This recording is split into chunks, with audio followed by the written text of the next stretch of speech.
Salut à tous, bienvenue dans l'actualité footballistique d'aujourd'hui.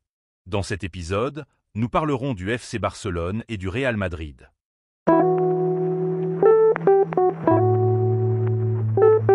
Hier, les Catalans ont atterri à Monaco pour un match crucial. Cette rencontre s'annonce comme une vengeance pour le Barça, qui avait été humilié 3-0 par Monaco lors de la pré-saison. Dès leur arrivée, Jules Koundé a accompagné Hansi Flick à la conférence de presse.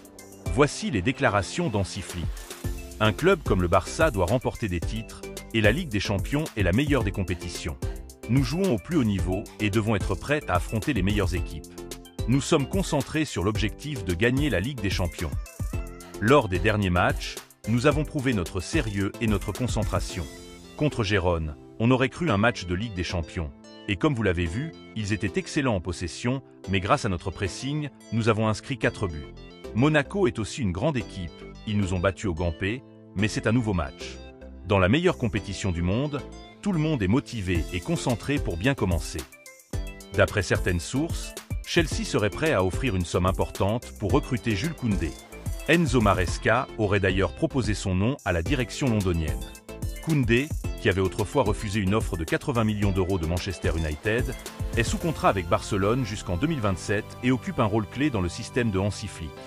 Sa vente serait compliquée pour le club, car sur le flanc gauche, aucun joueur ne parvient actuellement à surpasser son rendement.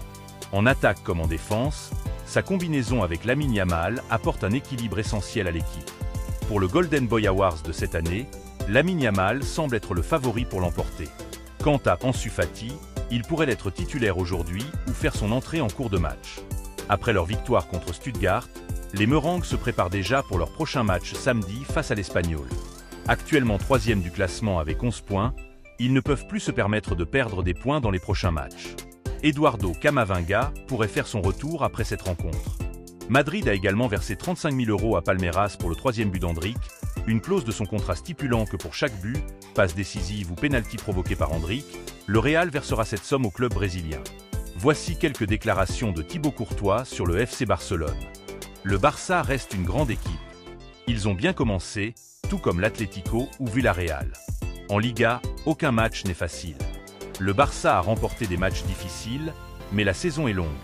Nous sommes à 4 points derrière eux et nous ne pouvons plus nous permettre de perdre d'autres points. Carlo Ancelotti s'était déjà plaint du nombre excessif de matchs chaque saison. Et maintenant, c'est au tour de Dani Carvajal de dénoncer cette situation. La FIFA augmente le nombre de matchs pour faire plus de bénéfices, mais cela affecte la santé des joueurs. Comme l'a exprimé Carvajal. Nous, les joueurs, ne sommes pas pris en compte.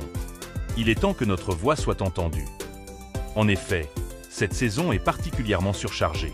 Le Real Madrid, par exemple, doit jongler avec les calendriers de la Liga, de la Supercoupe d'Espagne, de la Coupe du Roi, du nouveau format de la Ligue des Champions et de la Coupe du Monde des clubs, sans oublier les trêves internationales. Le calendrier est vraiment trop chargé et il faudra l'alléger avant la Coupe du Monde 2026.